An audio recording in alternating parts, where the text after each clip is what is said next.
On est qualifié, on est qualifié. En route pour les huitièmes. On est qualifié, on est qualifié. En route pour les huitièmes. Let's go, malgré ce match nul et malgré ce plaisir de voir cette France nouvelle, cette France reconstruite, jouer pour la victoire, même si on n'a pas eu de chance sur un penalty provoqué par Upamecano soit Lewandowski. On est quand même en huitième et on est deuxième parce que l'Autriche en même temps a battu les Hollandais 3 buts à 2. Mais nous, en live, on a pris du plaisir. On a pris des fois des émotions, des colères. Mais voici la composition de l'équipe de France. Je voudrais en parler parce qu'il y a eu beaucoup de changements. Il y a eu le retour du ninja Kylian Mbappé qui a ouvert le score pour l'équipe de France pour la première fois depuis l'Euro 2024 en Allemagne. On a eu Barcola à la place de Marcus Thuram. Merci Didier. Merci Didier d'avoir compris la leçon. Merci. J'ai pris énormément du plaisir à voir jouer l'ancienne attaque du PSG, avoir combiné Mbappé, Dembélé, Mbappé, Barcola. Franchement, merci beaucoup. Marcus Thuram ne doit pas être titulaire en équipe de France. C'est Barcola qui doit être dit titulaire. Maintenant, parlons bien, parlons franchement. On est en huitième, certes, on est deuxième de la poule D. Et on va savoir sur qui on tombe en huitième de finale demain. Donc c'est soit l'Ukraine, soit la Belgique, soit l'Espagne, soit le Portugal. On va voir, c'est pas fait. Mais en tout cas, une composition nouvelle avec Barcola, masterclass de Barcola par contre, qui rentre dans la surface de réparation, qui se fait un peu piquer le ballon par Mbappé, mais ouais, qui carène plus d'occasions, plus de danger que Marcus Thuram. Donc Mbappé qui a marqué le seul but pour l'instant de l'équipe de France. Dembélé qui a été d'un esprit provocateur monumental. On a eu Rabiot qui a fait son match. On a eu Kanté qui a fait son match. Il était moins bien que les rencontres précédentes, mais il a fait son match. Chouameni, il a fait son match. Théo Hernandez, il a fait une masterclass avec Barcola justement sur le côté.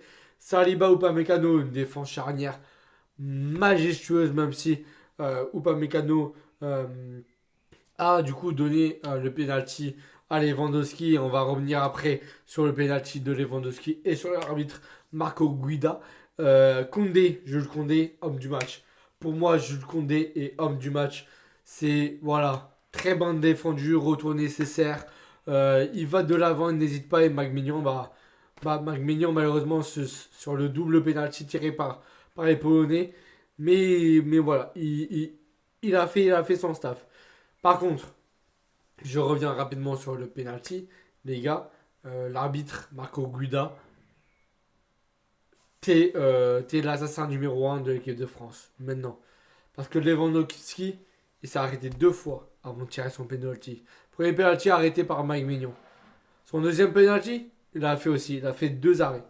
Mais vous allez me dire, oui, mais l'équipe de France n'a pas su concrétiser davantage, n'a pas su profiter de ces occasions. Oui, je comprends, je vous comprends. L'équipe de France a joué comme face aux Hollandais, a joué comme face aux Autrichiens. Ils avaient la possession, ils avaient beaucoup plus de fois, deux fois de tirs cadrés.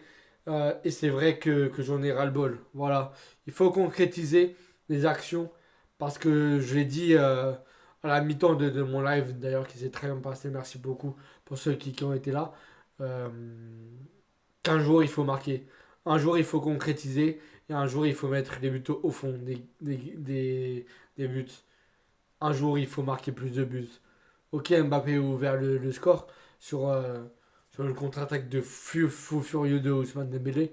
Mais voilà, on est la pire équipe frauduleuse pour l'instant.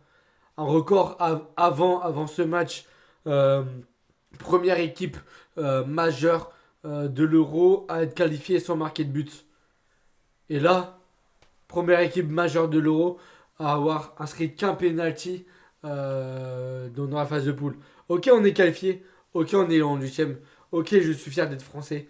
Ok, je soutiendrai toujours les Bleus. Mais là, les gars, c'est. Voilà, j'en ai ras-le-bol et j'avais dit, on va regretter. On va regretter toutes les occasions qu'on manque. Kamavinga, Fofana, Giroud, Griezmann, voilà, qui sont rentrés en jeu. Ils ont rien changé. Voilà, ils ont rien changé. Et au but polonais de Lewandowski, on a eu plus du mal. C'est là où l'équipe de France a plus concédé, plus avoir l'habitude de la perte de balles. Et les Polonais se sont créés de vraies occasions dangereuses. Mais encore une fois, je me plains à moitié sur l'arbitre. Voilà. Excusez-moi, à moitié sur l'arbitre parce que normalement, l'arbitre doit suivre les règles, doit respecter les règles. Et quand un joueur s'apprête à tirer un pénalty et qu'il s'arrête deux fois pendant qu'il court pour marquer, je trouve pas ça normal. Je trouve pas ça normal, encore une fois, de le refaire. Mais pour l'instant, soyons positifs. On est en huitième, certes deuxième, mais on est en huitième de finale. L'Autriche est première du groupe. Les Hollandais sont derrière nous, sont troisième. Et les Polonais finissent à un point, du coup, quatrième. Franchement, allez les Bleus.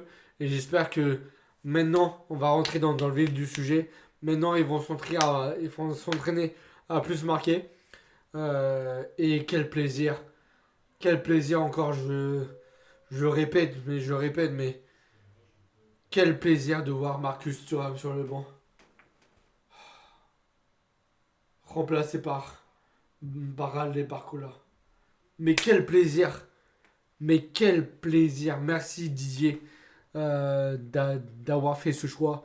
Maintenant, il faut mettre Zaïmri quand même. Il faut faire jouer le petit Zaïmri en équipe de France.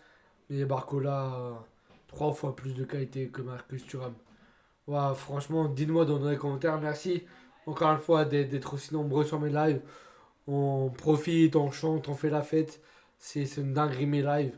Merci beaucoup à ceux qui s'abonnent. Merci beaucoup à ceux qui disent coucou. Merci beaucoup à ceux qui remplissent aussi les sondages que je fais au cours du match. Mais à la prochaine, donc, lundi, en huitième de finale. Et là, plus le temps de rigoler là. Allez, allez les Bleus, on est là et on va affronter. Que ce soit l'Espagne, le Portugal, l'Ukraine ou la Belgique, on va les affronter, on va gagner des buts. On va marquer nos propres buts maintenant. Même pas sur péno. Allez les Bleus, et vive la France. Qui ne se tait pas n'est pas français. Et qui ne se tait pas n'est pas français. Et